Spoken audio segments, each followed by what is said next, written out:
1, 2. Pardon? Who? I don't know.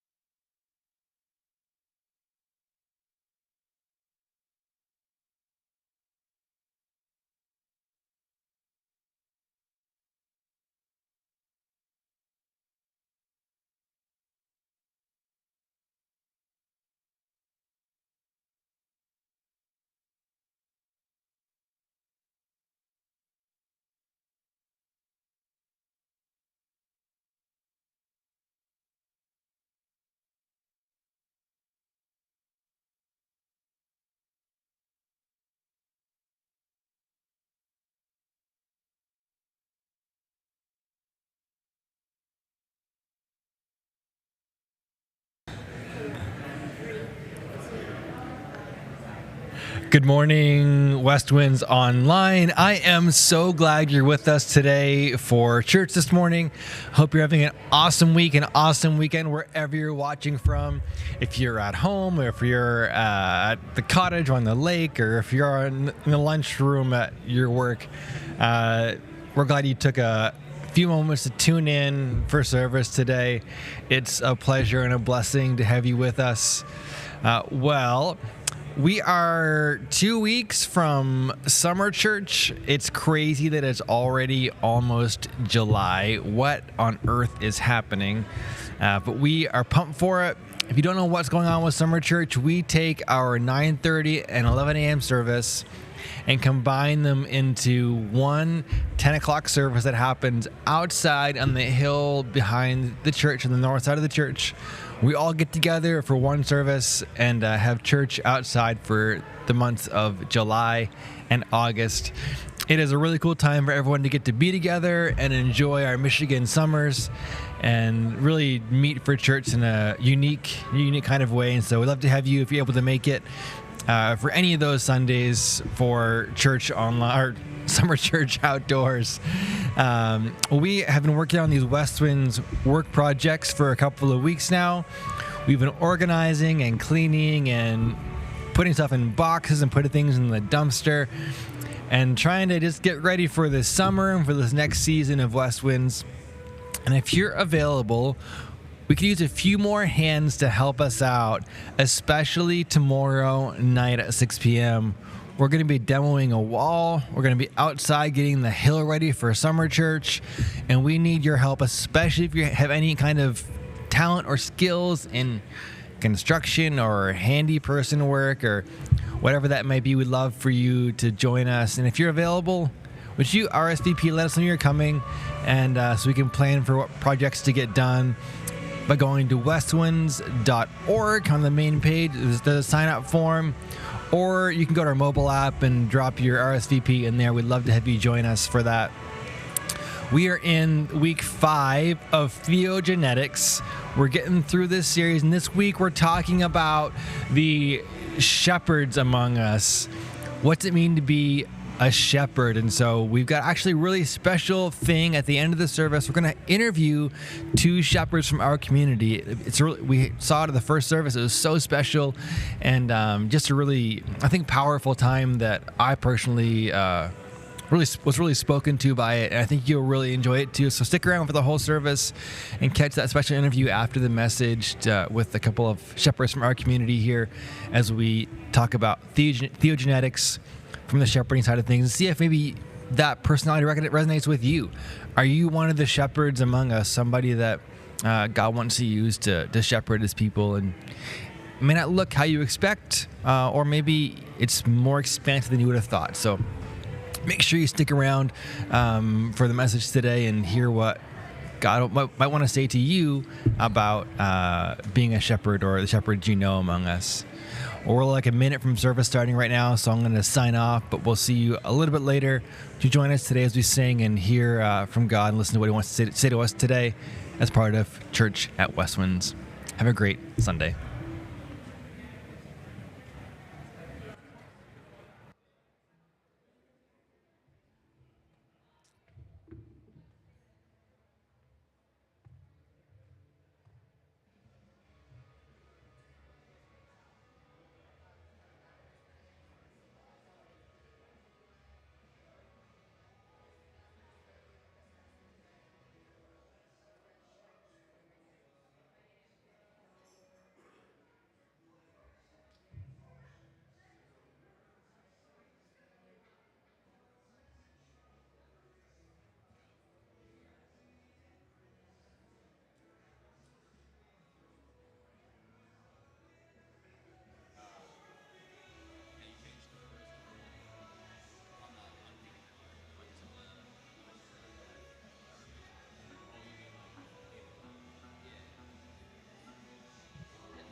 Good morning.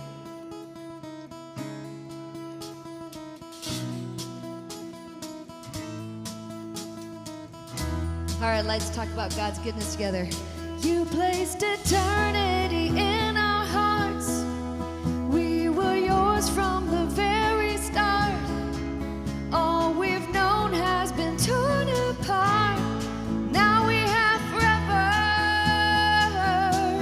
You gave a song for our souls to sing, and your life was the offering. Even death, it has lost its sting. Now we have forever, and you can't take away what the world didn't give. We were made for more. We were made for more. At the end of the day, this will remain. Forever we are yours. Forever we are yours. You made a place at the table, God. Paved the way for the poor and lost. Called us into your open arms. Now we have forever, and you can't take away what the world didn't give. We were made for more. We were made for more. At the end of the day, this will remain. Forever we are yours. Forever we are yours. And you can't take away what the world didn't give. We were made for more. We were made for more. At the end of the day, this will remain. Forever we are yours. Forever we are yours. No one can take your place. No life, no death can separate. Your love has conquered the grave. It's conquered the grave. Can't take away what the world didn't give. We were made for more. We were made for more. At the end of the day, this will remain. Forever we are yours. Forever we are yours. Oh, you can't take away what the world didn't give. We were made for more. We were made for more. At the end of the day, this will remain. Forever we are yours. Forever we are yours. Forever we are yours. Forever we are yours. We are yours.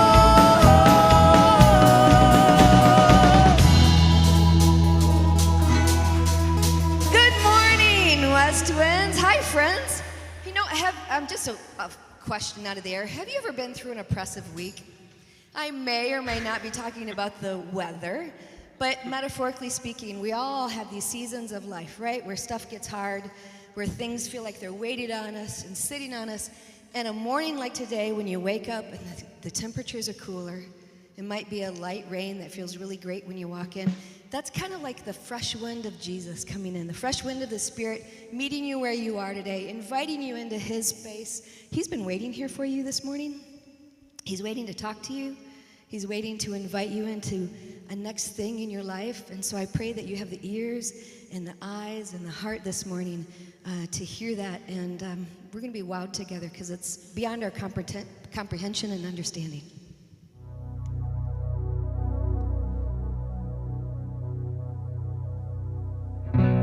More than I can comprehend, more than I can understand.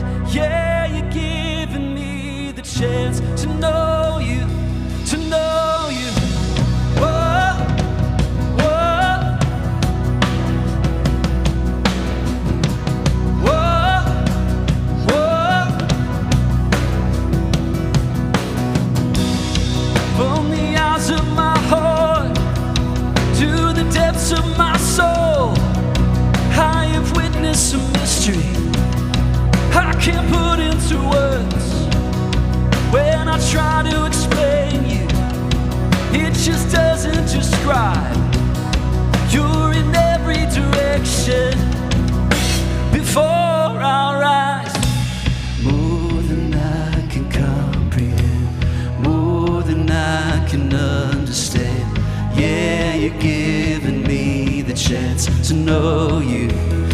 know you. More than I can comprehend, more than I can understand. Yeah, you're giving me the chance to know you, to know you. Whoa, whoa, whoa, whoa. I want to know you more than I know you. I want to know you more than I know you now. I want to know you more than I know you. I want to know you more than I know you now. More than I can comprehend, more than I can understand. Yeah, you're giving me the chance to know you, to know you. More than I can comprehend, more than I can understand. Yeah, you're giving me the chance to know you, to know you. Whoa, whoa, whoa, whoa.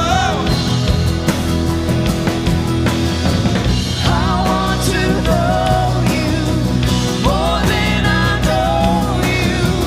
I want to know you more than I know you now. I want to know you more than I know you. I want to know you more than I know you now. Whoa, whoa, whoa, whoa.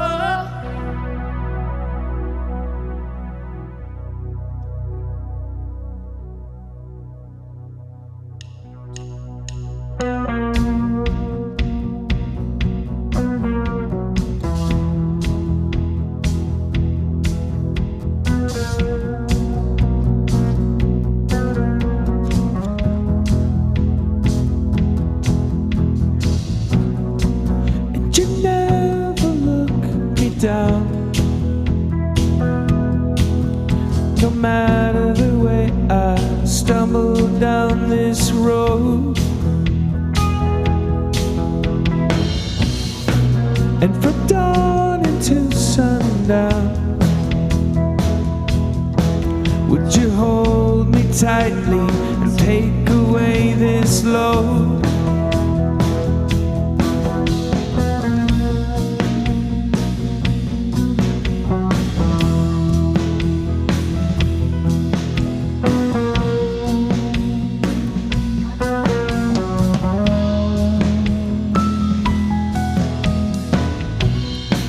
Could I ever look away from the love you showed me? I feel it in my bones. If I'm falling down below, would you catch me gently and save me from these stones? When I hit this wall, you pick me up and never let me fall.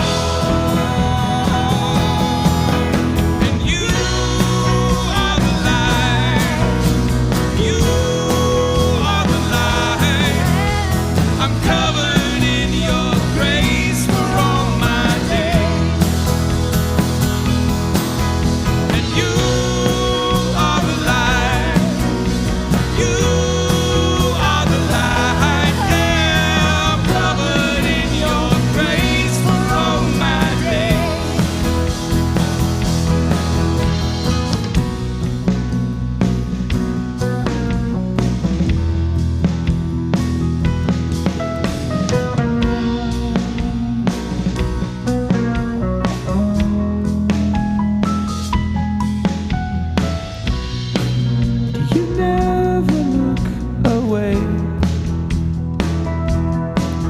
even when it hurts and it presses at your soul. And when it starts to fray, would you stay with me and would you make me whole? When I hit this wall, you pick me up and you never let me go. And you are the light, you are the light. I'm covered in your grace for all my days. And you are the light, you are the light. Yeah, I'm covered in your grace for all my days. And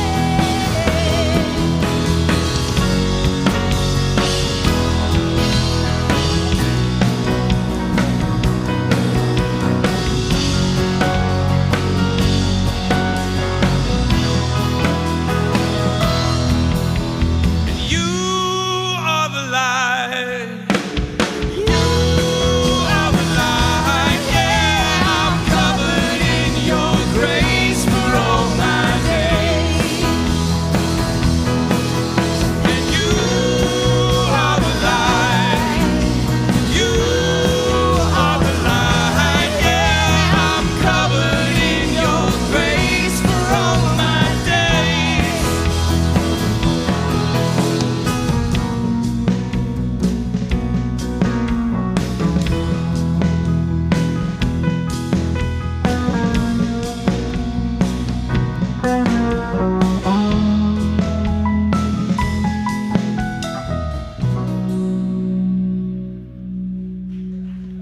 Whew.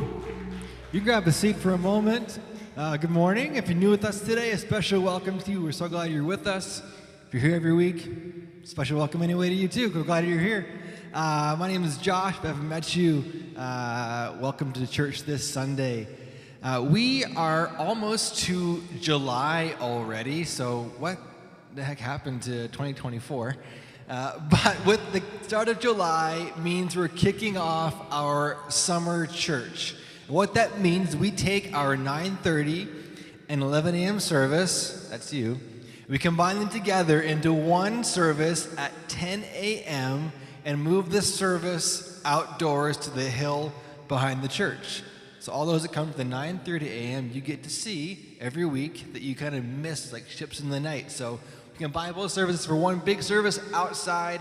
It's really unique. I think it's a fun and special way to have church together and enjoy our beautiful Michigan summers kind of outside. With summer church coming, we've been kind of preparing and prepping for this summer and the months to come with these.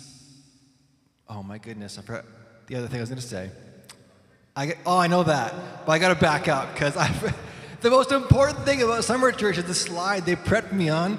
Thank you so much, Luke. I appreciate that. During our summer church series, our focus book and teaching text is the book of James. And so throughout this summer, every Sunday morning at 9:30 before the 10 o'clock service, we'll be meeting in the prayer room. We're going to do a little special practice. So when the book of James was first created, put together, it actually wasn't a book in our Bible, but it began as a letter. So the early church leaders would write these letters to other churches in the regions. And they'd take this letter and then send it along with the messenger. They didn't have emails or faxes or whatever, grams, both. And they attended these churches across the country, passed from church to church to church. And the letter from James was one of those early letters that became part of our Bible. The messenger would show up at the church, and then they would read the letter out loud to those in the community. And so part of our summer series, we're going to listen to the book of James being read, the entirety, for about 20 minutes in the prayer room at 9:30 every Sunday. You're welcome to come for none of those, for all of them, or anything in between that ever fit your schedule. Just show up at 9:30, we'll read the book of James together, listen to it being read, and then head outside for summer church.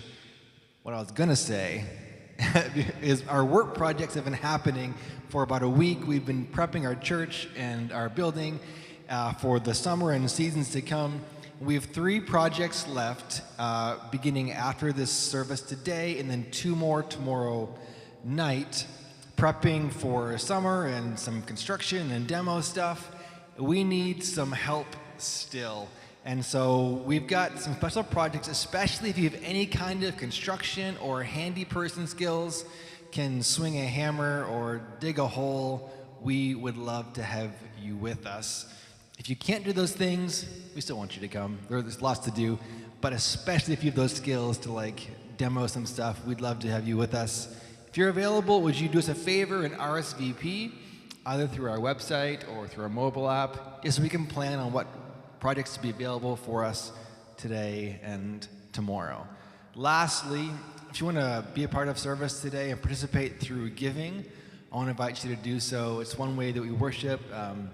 If your giving is already automated, that's great. So my wife and I do. It just comes out of our bank every 2 weeks. But if you give manually each week as part of the way you worship, this is your invitation to do so and take part in that way. If you want to make a first-time or one-time gift today, that's also an option, either through that QR code in the back of the seat in front of you or through our website, or if you have cash or check, there's some black boxes as you leave today or in the lobby. Well, I don't think I skipped anything else, except for that one thing. So we can keep going with our service there. We're going to sing another song together, so let's do that together right now. The last several weeks while we've been doing this TheoGenetics, there's been a song every week that kind of represents the theme of the day, and today's theme is shepherds. And so this song is, just to set it up, is kind of the voice of the sheep calling out to the good shepherd, which is Jesus. That's me, I'm calling out. And this is my prayer this morning. But for those of us in this body that are shepherds, that bury and hold that DNA within them, you hear these cries too. You see these people, and this is the very thing that identifies who you are and how you act, as this kind of embodiment of Jesus as the gift to the church. So you're welcome to stand, you're welcome to sit, but just hear the word of the Lord this morning as you make this your prayer as well.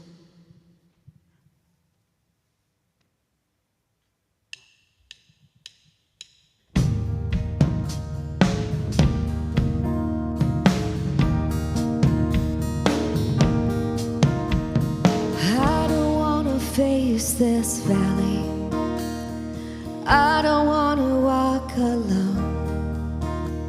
You say that you'll leave to find me. Well, I am begging you now to come. Don't think I can face this morning. A heaviness is on my chest. You say that you'll lift this burden. Well, I am begging you to bring me rest. So come and find me in the darkest night of my soul, in the shadow of the valley. I am dying for you to make me whole, for you to make me whole. I can't keep myself from sinking, from down and down in all this shame. My throat is worn out from calling for help, and I am praying you'll remember my name. I know I can fight this battle. I've been surrounded on every side. You say that you will deliver me. Well, I am praying you restore my life. So come and find me in the darkest night of my soul, in the shadow of the valley. I am dying for you to make me whole, for you to make me whole.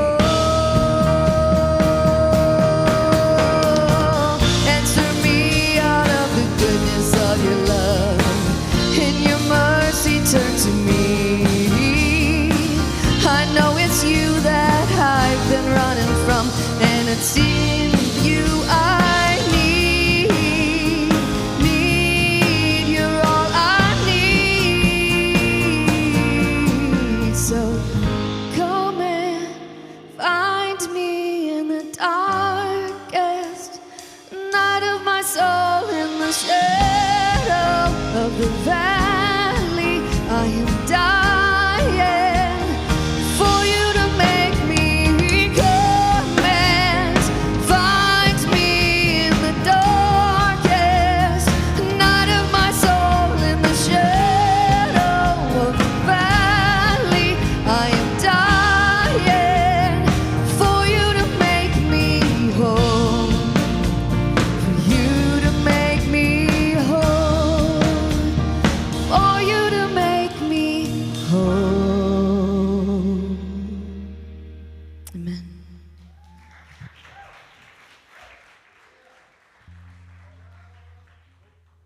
Yep. Okay, good.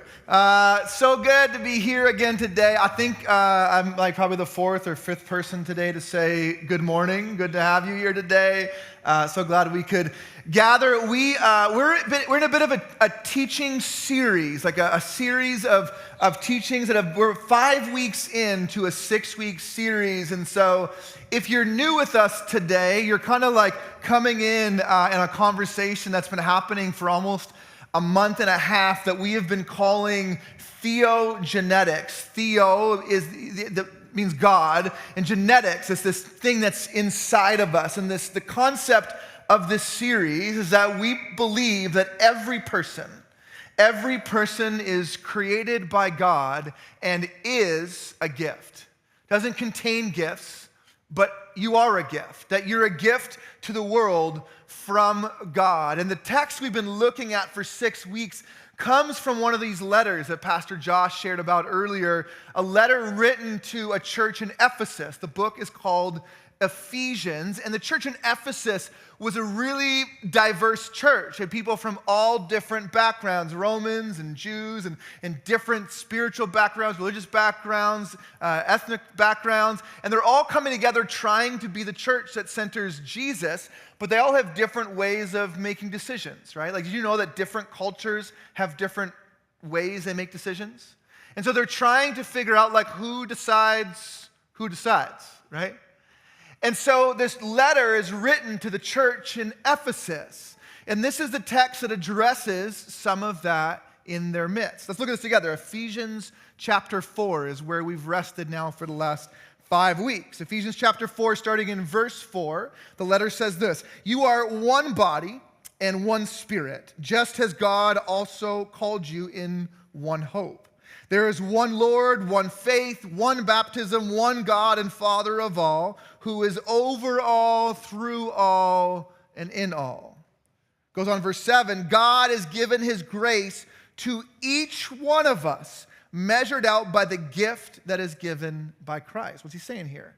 Doesn't matter if you're Jew or Roman, whether you grew up with this or you're new to this, God has given each of us grace. Everybody, every person has God's grace in the DNA of who they are from Christ. Now, he kind of go down to verse 11, he gets into kind of but how, right? So it says, so he gave some apostles, some prophets, some evangelists, some shepherds, and some teachers.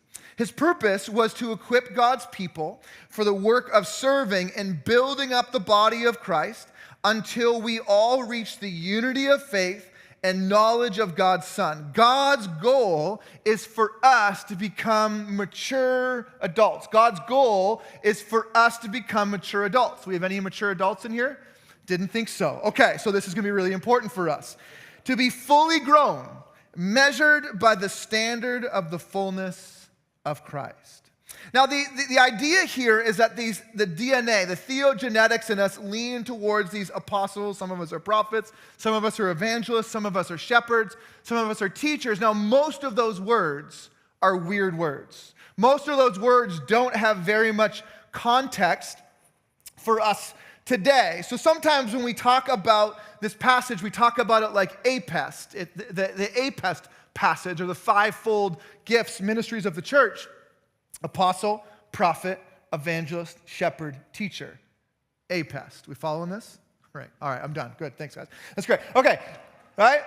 And apostles, right? Apostles are for the early church, this would have had definite meaning. The apostles for them first were the 12 dudes who hung out with Jesus. And they were the ones that were helping organize the movement, right? So the idea is that as we grow, we're going to have to figure out systems and structures. How do we make those decisions? Well, the idea was that if we want to organize around Jesus, we want to operate in the wisdom of Jesus, we should look to the people who knew Jesus best, the people that spent time with Jesus. And so the early church referred to them as the apostles. And so the apostles are really connected with the DNA of Jesus, the kind of the organizing principles. We see this energy in our own midst today. Like a lot of like entrepreneurs have this energy, this kind of like risk-taking ability. Well, the reason that entrepreneurs are so comfortable with risk is because they wrap their head around like the first principles of something, the organizing principles of something. And so for entrepreneurs,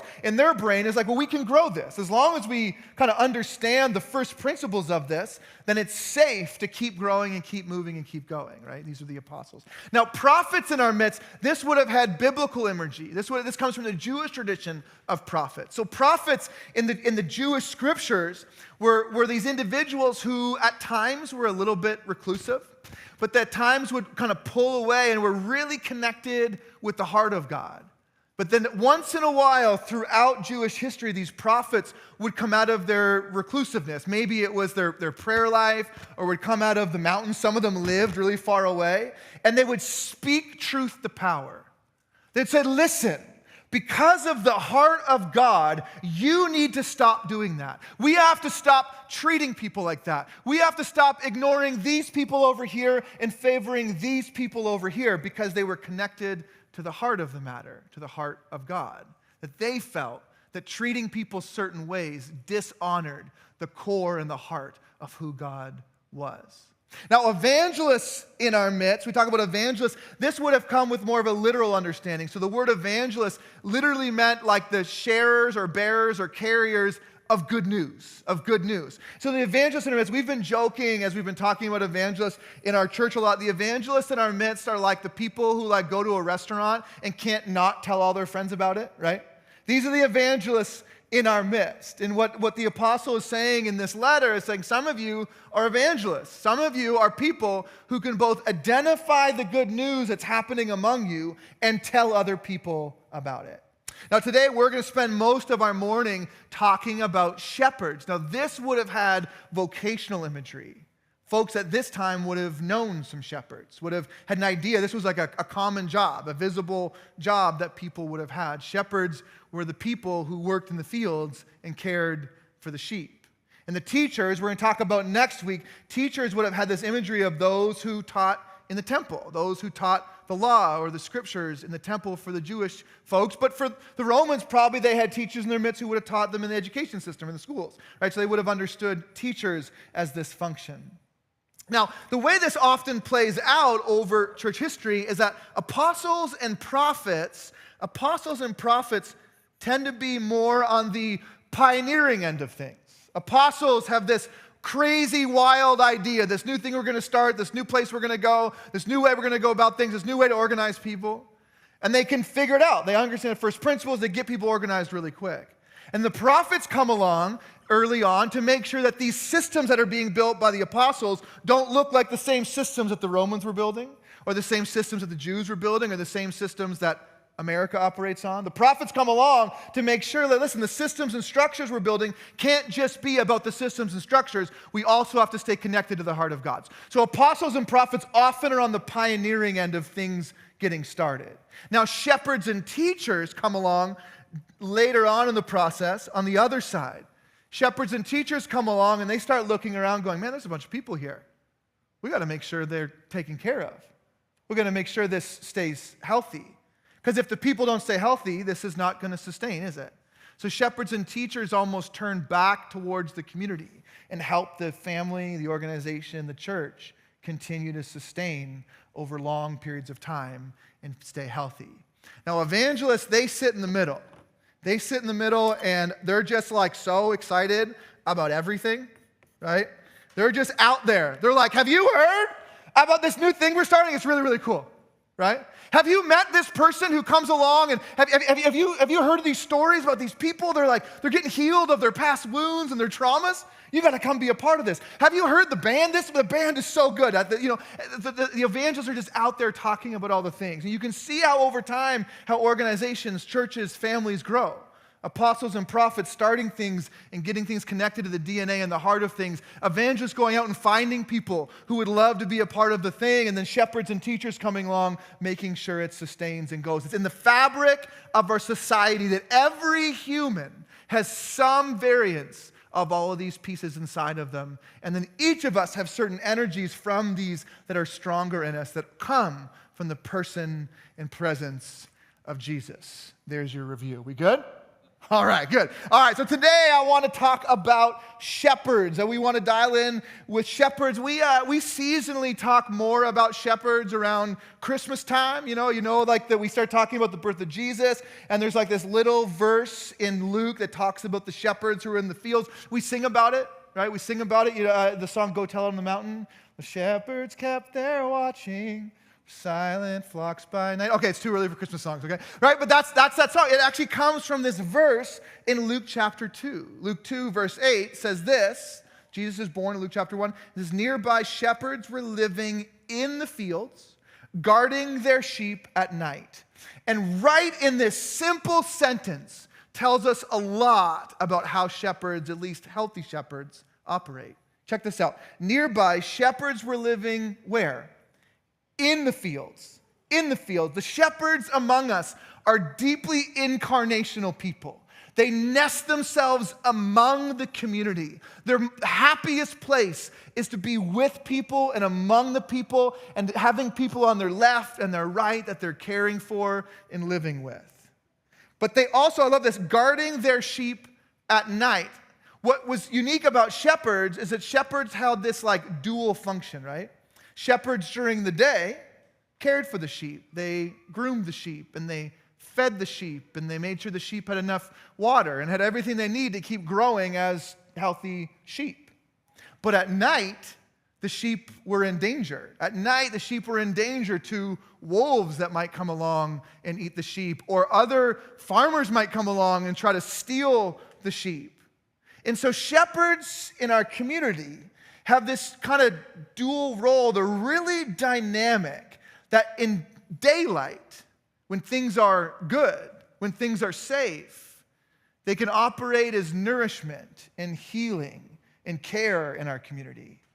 But at night, when things are dangerous or scary or unknown, when there's a threat to the body, to the community, to the family, shepherds are often guarding and watching and keeping the community safe. See, shepherds are dynamic. They can behave differently in the day and differently in the night. Wise shepherds understand when it's daytime season and when it's nighttime season. If you're a leadership guru, you've probably read some leadership books that talk about seasons of leadership as war times and peace times.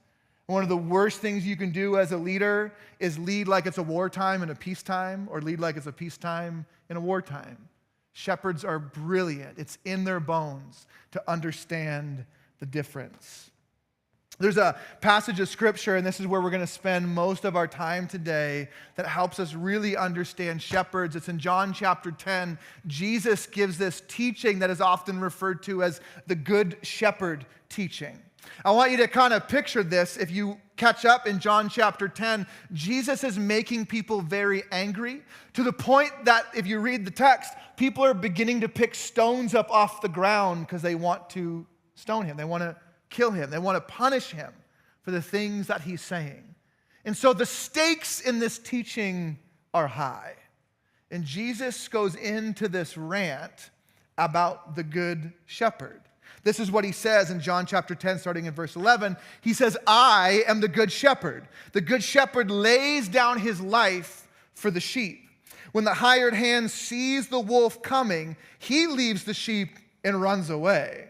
That's because he isn't the shepherd. The sheep aren't really his. So the wolf attacks and the sheep scatters them. He's only a hired hand, and the sheep don't matter to him. What's Jesus saying here? You've got rocks in your hands. If you think that's going to scare me away from protecting these people, you're fooled. Throw the rocks. I'm not leaving, right? He actually is riffing a little bit here on another teaching of his from the Sermon on the Mount. In Matthew chapter 7, verse 15, Jesus says this in the Sermon on the Mount. Watch out for false prophets, he says. They come to you in sheep's clothing. Who do you think wore sheep's clothing? Shepherds, right? It was the shepherds who wore sheep's clothing. They made clothes out of the sheep. He says, watch out for false prophets. They come to you in sheep's clothing. They pose as sheep. They act like they care for you. They act like they want the best for you. But, he says, inwardly, they are ferocious wolves. They look like shepherds, but actually they're wolves. And it's by their fruit you will recognize them. So what's the point of all this, right? That sheep are willing to protect the sheep. That they'll protect the sheep. That there's at times this protector or this warrior vibe that sheep will go to when it's the night, when it's a wartime, when there's stones in the hands of the accusers. He goes on in verse 14 in the Good Shepherd passage, John 10. He says, I am the Good Shepherd. I know my own sheep, and they know me. Just as the Father knows me, I know the Father and give my life up for the sheep. Now, this is interesting. Now, in this Good Shepherd, the Good Shepherd also knows the people, knows the sheep, is this kind of incarnational healer in their midst. See, Good Shepherds are protectors and warriors at times, but also are healers and knowers at times. I think this is sometimes challenging. I want to talk about this in both ways. Sometimes these conversations are uniquely challenging for some women in our midst, especially if you're a woman who has kids or you've grown up having children. And maybe the systems and structures in your life have put you into a place where you've had to be a nurturer, right? For whatever reason, right? You found yourself in that role. Or maybe you grew up in a house where as a woman, that's the role that the women played, right? In the house, the women were the nurturers and the carers. But there's actually a part of you that sometimes has this nature to want to protect, to keep watch in the night, to guard, right?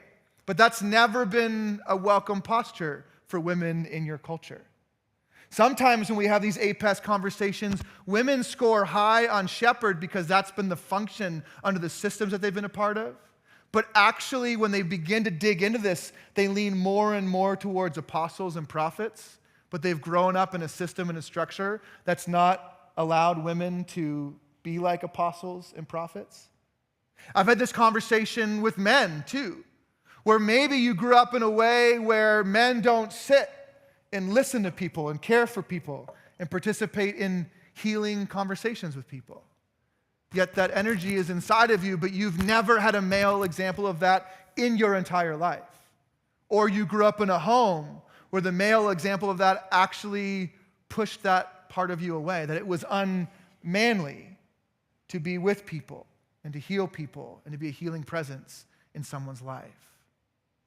I find that the systems and structures of our day often isolate our shepherds in a way they can't function in their full shepherdness because of the narratives that exist around the culture because of perhaps your gender or a role that you played in your family.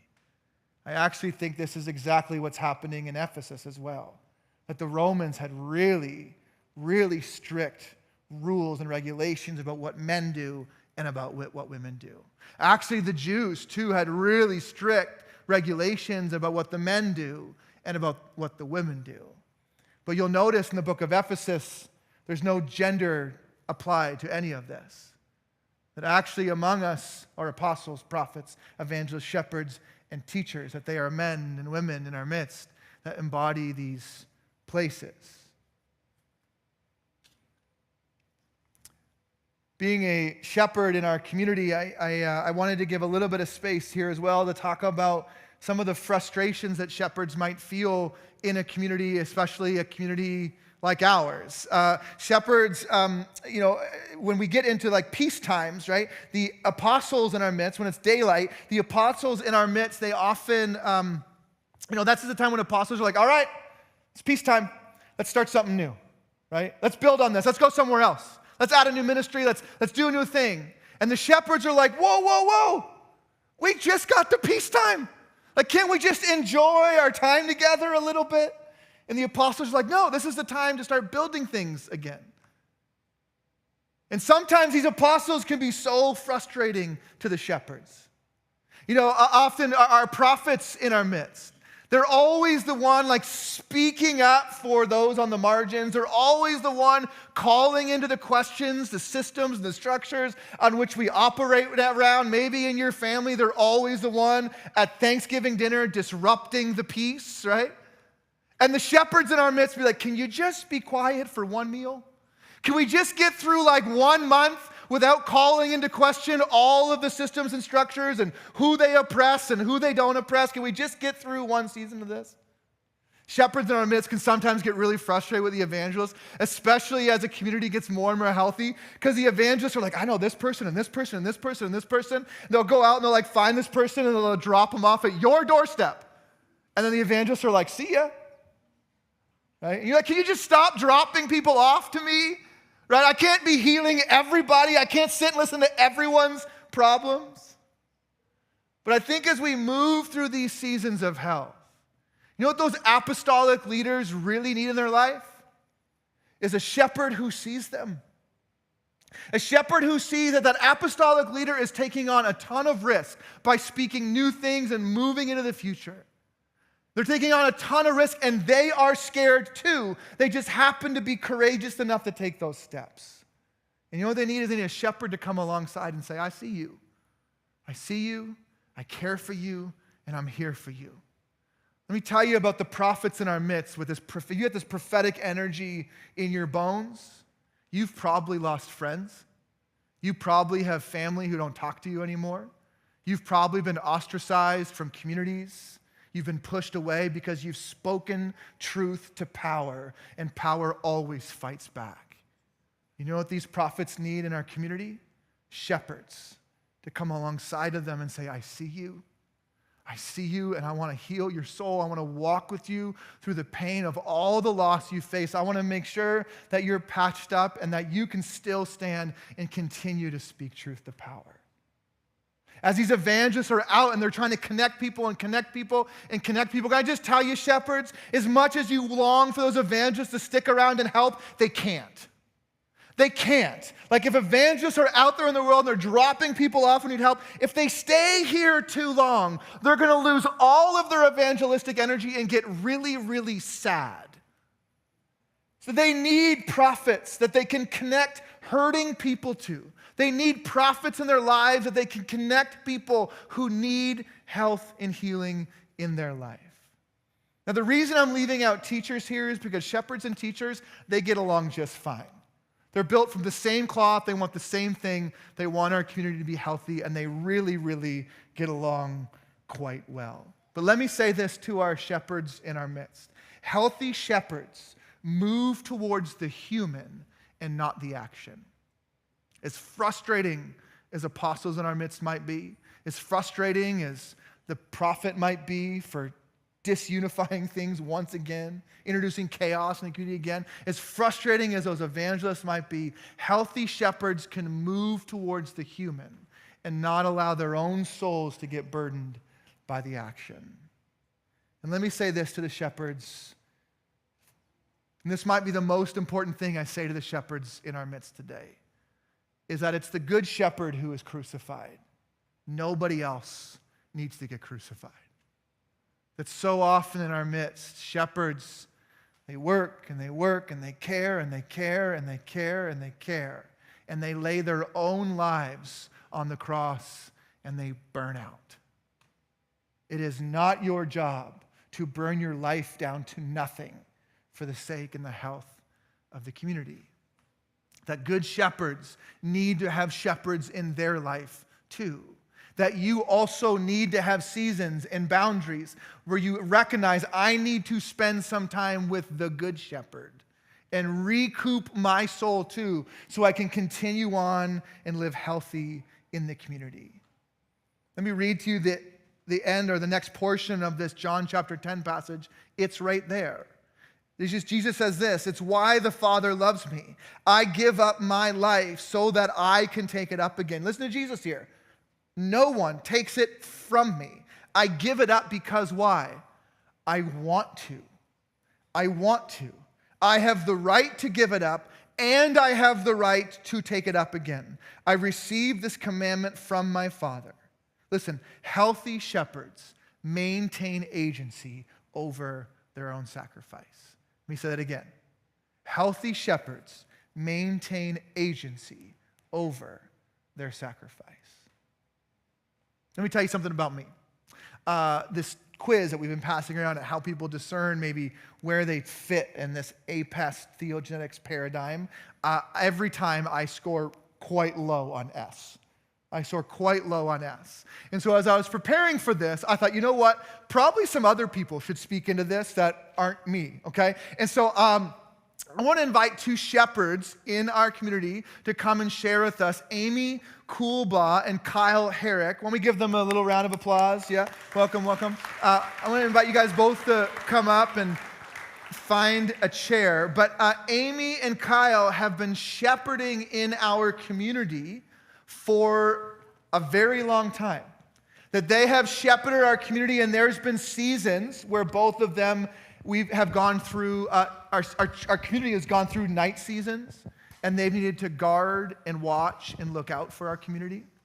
But then there's also been seasons that have been like light seasons, have been good seasons where they come along different kinds of people towards health and healing. And so I thought it'd be good for our community to hear a little bit about the experience of being a shepherd. So why don't we start here? Amy, why don't you go first on this one?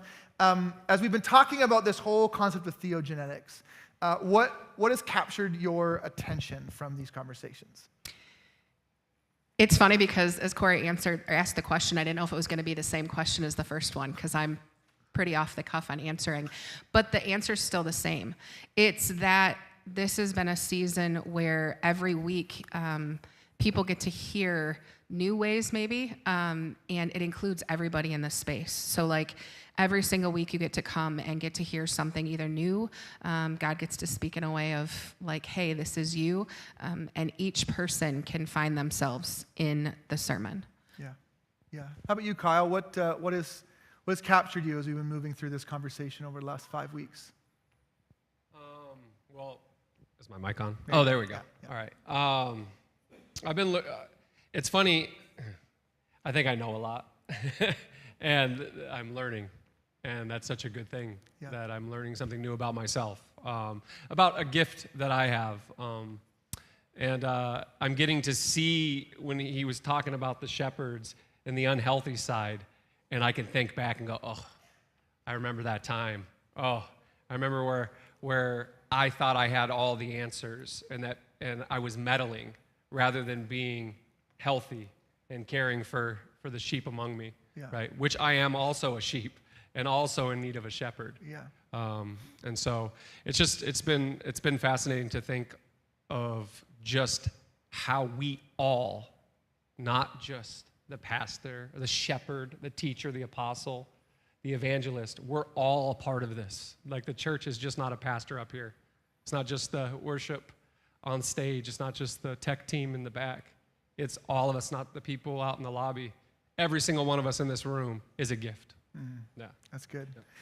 One of the things that I think this is true of all of them, but I think shepherds especially, your shepherding, you can't turn it off. It like spills into like every part of your life. I wonder, Kyle, if maybe you want to talk a little bit about what shepherding looks like in your life. This shows up in your profession, yes, but also in your family, in your friendships, your relationships. What does that look like for you? So I'm very in tune with the nonverbals that people carry, right? And so I will zero in on a family member or a friend if I can tell that there's something off. Like we wear our emotions, right? Whether we think we're doing a good job at hiding it, but we're not. You're not doing it for the shepherds. The shepherds can see it. See through you know, it. they can see through it. So for my family specifically, who's over there, and I can look at. I don't want to cry when I'm talking about them, but they hold like my prayers for my family. Like, you know, as a parent, you know you're screwing your kids up in some way, right? I mean, if we're all honest, we know we've done it because we're human, right? And the Good Shepherd's still healing us. And so, but my heart is just so for it. Like I make a way to just talk to them. I want them to know how much I love them. I hope they know how much I love them, every single one of them, and how I long for just their healing. So that's specifically on that family side. Yeah. That expands into friendships and everything else. So, yeah. That's great. Now, Amy is on staff with us here part-time, and specifically Amy helps people take their first steps, some like early steps in their faith, and you are so uniquely gifted to walk with people in that season. Maybe share a little bit about what that looks like, what those conversations are like, or some of us here might be even considering like there's some steps I want to take. You know, how do I do that? How do I get shepherded into those and through those first steps? I think the thing with here and what I've been allowed to do in this space doesn't make sense, but it's because I get to be who I am in that, and it's just sitting with the person. So it's not a formula, it's not a check the box off. I actually really push back against that. But it's seeing the people that come to me and figuring out their formula. Like what is it that God has in you? Because a lot of times what we think may not necessarily be what God has for us. I thought I was going to do data processing input behind the scenes, and the first time I went to talk to someone, and that wasn't what God had for me. And when I look back 8 years ago at that, I can't imagine if the person across from me didn't go, yeah, no, that's not what I see in you. So I think that's what all of us need, regardless of what it is to be seen and to know and have somebody just see something maybe a little different and challenge us and ask us to try new things maybe and have a place to figure it out, because I don't think any of us fully know. Even with this series and hearing Cory today, there's differences in hearing shepherd because, you know, people lovingly speak other stuff into you of what you are, who you are. And I'm like, no, like this is, you know, who I am, so. Yeah, one of the things that I think is unique about being a shepherd is sometimes the church, especially when we're like growing and there's new people around, we can become pretty administrative. Like we got to move people through, we got to get people into things, like people involved, and church can become like a conveyor belt for people. You know, and I think, and this is not, I think every church ends up in seasons where we got to kind of step back from the table and go, wait a minute, right? Like we're missing the human reality here. We're not just pushing people through programs. And this is where shepherds like Amy come along and can just slow down with people and sit with people and help them in these seasons and take these steps. One of the things that, you know, Amy and I have talked about this as well is that like sometimes, you know, with Amy working here, sometimes like there's like this administrative pieces where like, you know, it's my job to be the boss of the staff or whatever. And you could build a, you know, okay, so you've got 10 hours a week, you know, how many hours did you sit and meet with people? It's like, well, that doesn't encapsulate everything. Like if you're a shepherd and you sit with someone for an hour who's going through something, you might have spent an hour preparing your own heart for that meeting, and then you probably left that meeting or laying in bed at night, praying for that person, grieving for that person, thinking about how you might help heal that person or point that person towards healing. So the emotional labor that shepherds carry can't be quantified. Like you can't just put hours on that like some of the other roles, and which is why I think this conversation is so important, right? For us as a body to recognize shepherds in our midst and the emotional tasks and labor they carry. Tell me a little bit, we'll start with you, Amy, when you think about your kind of your life and this kind of shepherding that you know bleeds out of you, how have you had to mature through that? Like what are some things you've had to learn along the way to help you stay healthy? That I can't do it all, that I can't be a lone shepherd, that I have to let people in, and because to be healthy and be good, you have to have people, like last service I was looking at Kyle a lot, but this one, as Cory was talking, I've got, my friend Courtney over here leaning forward and looking at me. And that's what we need. To be healthy, you've got to have who's speaking into your life, who are you able to receive from, who is able to push on you, and who can you freely be frustrated or angry or want to, punch something or scream and have safety to be able to do that, and just be, because you can't carry it all, you can't do it all. Being able to know, to be able to discern between seasons. Sometimes a season in life is too heavy for you to carry much of anyone else, and to be okay with that, because when it's your core of your being to want to be that caretaker and to want to step in, you've got to be able to recognize when it's your time to be taken care of and receive, and sit in that. Yeah. You want to jump on that, Kyle? What's the question Oh, again? yeah. How have you matured over the years? Like, what are some, or maybe some hurdles that were hard to get over in maturity as a shepherd? Yeah, I guess it's knowing, it was becoming more discernful about when people don't need my help. Huh. Yeah, when they don't want it, actually, to be honest. Not thinking that, oh no, they just don't know they need my help, right? And like when I think about the word meddle, it's like meddling in other people's affairs, right? Yeah. And so realizing that I am not the good shepherd, right? That they have a shepherd, right? That comes before me and will be after me. And so hearing his voice and be able to step back and go, no, you know what? They're taken care of. They have a shepherd. Yeah. And so that's probably one of that's an easy way for me to say. Yeah. That's where my health has come in that. So, and that's a wrestle still to this day, right? So. I think the reason I wanted to talk with both of you today is because I think you are both incredible examples of shepherds who are in the field, right? That you're shepherds who are among the sheep, among the body, among the people. That you've been willing in seasons to keep watch at night. That you've longed and cried and prayed for health in our community and in difficult seasons and tough seasons. But you've also been like the first in line when it's time to like be in the light and be in the daylight and come around people and support people. I think I'd be curious to know from both of you, what do you long for us? Like, what do you long for our church and our community? From the guts of your soul, what do you want to see more than anything be true here among the people of Westwinds? Kyle, why don't you take this one first? I'm really happy that we're doing this series because the church needs its people. Mm-hmm. Westwinds needs you. We need you. You have purpose here. You have agency. You are a gift. There are so many people, all you shepherds out there, that the Lord's tugging on your heart right now.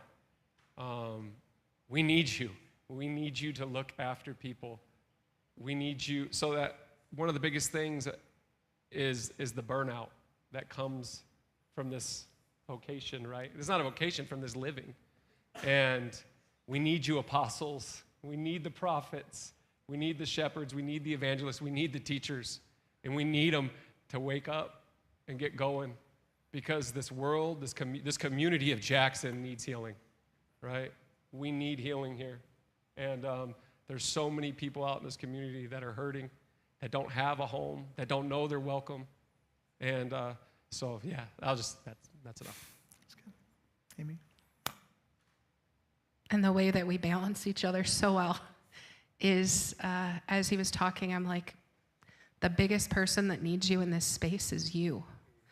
And so what do I long for? I long for every person that's sitting in these seats right now, if they're watching online, maybe you haven't even been here before, that you take the time and space that it is for you to believe that the Good Shepherd loves you and created you and can heal you, and that you have space to come into a place and be safe to wrestle. If you want to hear stories, come find me. Mm-hmm. There hasn't been a space. And to be in a season where when he keeps referencing the darkness, and And the way we can protect and do, I feel like I've been doing that for a long time here. And it took me a minute to wrestle through with the fact that I don't have to do that right now. We're in a different season, and that it's so great. But whatever season you're in, this is a calling out to you to become fully who you are and give the gift. I think of all the little things that have been said. If you're not fully who you are, then you're taking something away from everyone around you, including yourself. And when I look back and listen to this sermon and think 8 years ago or 2 months ago, just how great it is to be in a place that you can be safe, to wrestle and question and be curious and try things, all of that. I just hope that we continue to grow in that and people start believing it. Take the risk on yourself that you are worthy, and this is a place to do it and be safe. Good. Love that. Amen. The way we wanted to close our gathering today is we wanted to gather around the table. It was a night that Jesus was betrayed. He's sitting with his earliest followers, his disciples. And he gives them bread and wine and tells them to eat and drink as this reminder that we build our life around Jesus like all of us, right? He's looking at these disciples who fought and didn't get along and didn't trust each other, and some of them had just committed egregious things in the movement, and he's saying all of you should eat and drink and participate as you move into the future together. And so I wanted Kyle and Amy, so why don't you guys bring the table out to serve us today for two of our shepherds to be able to serve communion to us, or Eucharist if you come from a different tradition. But we actually wanted to take it a step further, that some of you in this room have either through this process, through taking the quiz or through the conversations we've been having, or even as we gathered this morning, the shepherd energy in you is strong. You feel it in you. And we wanted our shepherds in the room today to actually come to the table first and be served by two other shepherds, and then to turn around with the bread and the juice and serve the rest of the community. I mean, isn't this the image and the picture of what shepherds do in our midst all the time, is to receive nourishment from the good shepherd and then turn around and offer that nourishment to the souls of the rest of us. At the very end of Jesus's Good Shepherd I am teaching, he says this. He says, "My sheep listen to my voice. I know them, and they follow me. I give them eternal life. They will never die, and no one will snatch them from my hand." We think the presence of Jesus is life-changing, and we think it's for everyone. And so it is our tradition, and this is not shaming any other traditions, but it's our tradition at Westwinds to practice a wide-open table, which means if you'd like to participate today, we'd love to have you. This is Jesus' table, and he's inviting you to participate in getting nourishment from his body and his blood, his story, his history, his presence with us today. So if you would like to not participate, that's also okay. But we want you to know that you are invited to Jesus' table, and Jesus would absolutely be thrilled to have you there. And so this is going to be awkward for some shepherds, okay? I know some of you, you prefer to just kind of stay in the quiet and go pray with someone in the corner, or hang out after service and find someone who needs you. I get that. I totally get that. And standing up in front of people is not your jam, all right? But today we would love it if it was your jam, okay? We would love to invite you. So I just want to invite if you are a shepherd in the room and you feel this inside of your bones, if you feel like this is something that God is raising up inside of you, I want to invite you to come to the table now and be served by Kyle and Amy, and then turn around and serve our community. So shepherds, come first. Come to the table. You can go right now.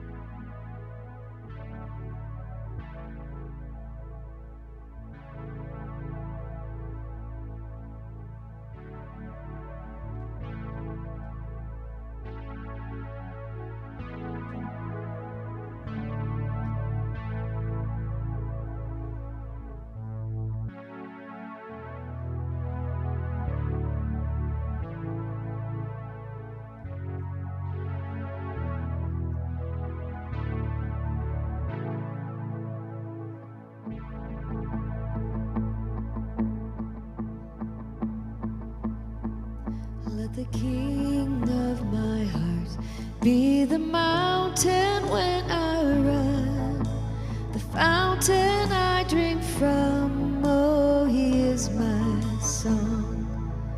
Let the king of my heart be the shadow where I hide, the ransom for my life. Oh, he is my song. You are good, good. Oh, you are good, good. Oh, let the king of my heart be the wind inside my sails, the anchor in the waves. Oh, he is my song. Let the king of my heart be the fire inside my veins, the echo of my days. Oh, he is my song. You are good, good. Oh, you are good, good. Oh, you are good, good. Oh, you are good, good. Oh, You're never gonna let me down.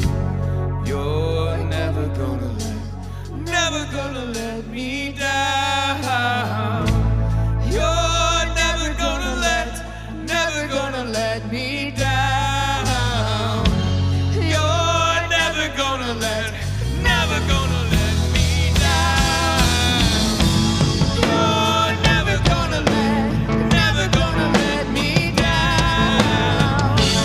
You're never gonna let me down. You're never gonna let me down. You're never gonna let me down. You are good, good. Oh, you are good, good. Oh, you are good, good. Oh, you are good, good. You're never gonna let me down. You're never gonna let me down. You're never gonna let me down. You're never gonna let me down.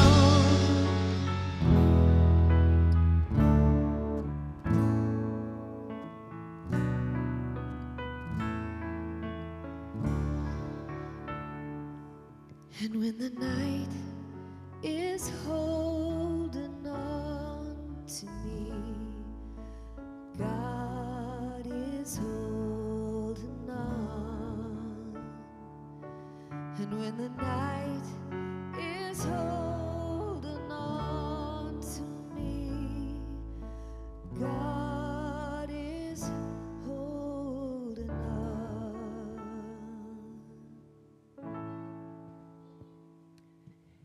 Wherever you are this week or this season of your life, whether it's a dark season for you, just know that this is a space that you are seen and you are loved and you can hang on to the light of someone else.